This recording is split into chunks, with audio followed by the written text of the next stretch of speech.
আমরা যেটা জানি এবং আমরা যেটা মনে করি সেটা হলো বাংলাদেশ কৃষকেদের যদি কৃষক বাঁচে বাংলাদেশ বাঁচবে।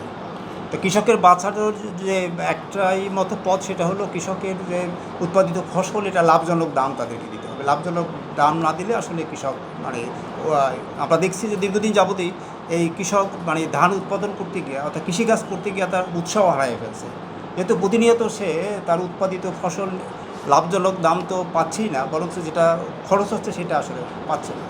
ফলে এখানে যেটা করা দরকার সেটা হলো কৃষক উৎপাদিত লাভজনক দাম, শুধু ধান না, ধান সহ অন্যান্য ফসল যেগুলো উৎপাদন কৃষক করে সবগুলিতে আসলে লাভজনক দাম পাওয়া দরকার।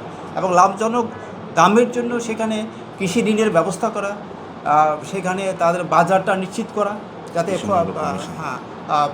ফরিয়া মহাজন যাতে এটা না করতে পারে, তাদের লাভের অংশটা না নিতে পারে। এবং আরেকটা বিষয় সেটা হলো এটার জন্য এই মূল্য কমিশন, আমরা একটা কথা উল্লেখ করছি যে মূল্য কমিশন, অর্থাৎ সারা দেশের কৃষক যে উৎপাদন করে, যেহেতু আমরা এখানে আমরা বের করছি যে আসলে ধান উৎপাদন সারা দেশে সমান না, খরচ সব সমান না। হাওড়ে এক রকমের, আবার উত্তরবঙ্গে এক রকমের, আবার বরিশালে এক রকমের, নানান আছে। এইটাকে একত্র করার জন্য একটা মূল্য কমিশনের আমরা প্রস্তাব করছি। আপনারা হয়তো কেউ জেনে থাকবেন বা আপনারা জেনে আনন্দিত হবেন, আমরা কিছুক্ষণ আগেই আমরা খাদ্য মন্ত্রণালয়ের মাননীয় উপদেষ্টার সাথে দেখা করে এসেছি এবং আমাদের বক্তব্য সেখানে লিখিত আকারে পেশ করেছি। আমাদের বক্তব্যের ভেতরে আমরা 8টি সমস্যার কথা চিহ্নিত করেছি, যে কারণে বাংলাদেশে ধান উৎপাদন মৌসুমে ধানের দাম পড়ে যায় এবং সেই ধানের দাম পড়ে যাওয়ার কারণে প্রকৃত কৃষক যারা তারা ক্ষতিগ্রস্ত হয়। একই সময়ে এই ধানের যারা ফরিয়া দালাল, যারা মিল মালিক, তারা আবার উপকৃত হয়। এই যে কাঠামোগত সমস্যা, সেইটা আমরা 8টা পয়েন্টে চিহ্নিত করে এসেছি এবং উপদেষ্টা মহোদয় আমাদের এই বক্তব্য, আমাদের এই উপস্থাপনা যথেষ্ট আন্তরিকতার সাথে শুনেছেন। বেশিরভাগ জায়গাতে তিনি একমত পোষণ করেছেন। লাভজনক দাম না পাবার কাঠামোগত কিছু সমস্যা উঠে এসেছে, সেগুলো নিম্নরূপ বর্ণনা করছি। 1. কৃষি উপকরণের দামের ক্রমাগত বৃদ্ধি। 2. কৃষি খানাকে পুঞ্জীবিত ঋণ। সরকারি গুদামে ধান দিতে কৃষকদের অনাগ্রহ।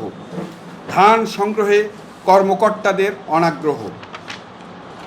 কৃষক পরিচয়পত্র ও সঠিক তালিকার অভাব।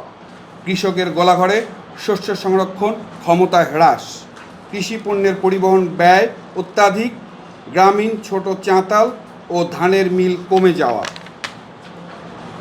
এই হচ্ছে একটা আমাদের প্রাথমিক পয়েন্ট আকারে কিছু আলোচনা। 3.5 কোটি টন ধান উৎপাদন হচ্ছে, সরকার শুধুমাত্র 3 লক্ষ টন ধান কিনছে। তার মানে বেশিরভাগ ধান সে বাজার মূল্যে বিক্রি করছে, যেটা আসলে 850, 950, ক্ষেত্র বিশেষে 1050 পর্যন্ত আসছে এই মুহূর্তে।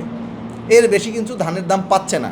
এবং আমাদের কৃষক, প্রান্তিক কৃষক, ধরেন কেউ 100, কেউ 250, কেউ 300 মণ পর্যন্ত ধান উৎপাদন করেছে, তার দাদনের দেনা আছে, ক্ষুদ্র ঋণের দেনা আছে, পরিবারের খরচের ব্যাপার আছে। সে কিন্তু বেশিরভাগ ধান, খোরাকির ধানটুকু বাদ রেখে বেশিরভাগ ধান এখনই ছেড়ে দিচ্ছে।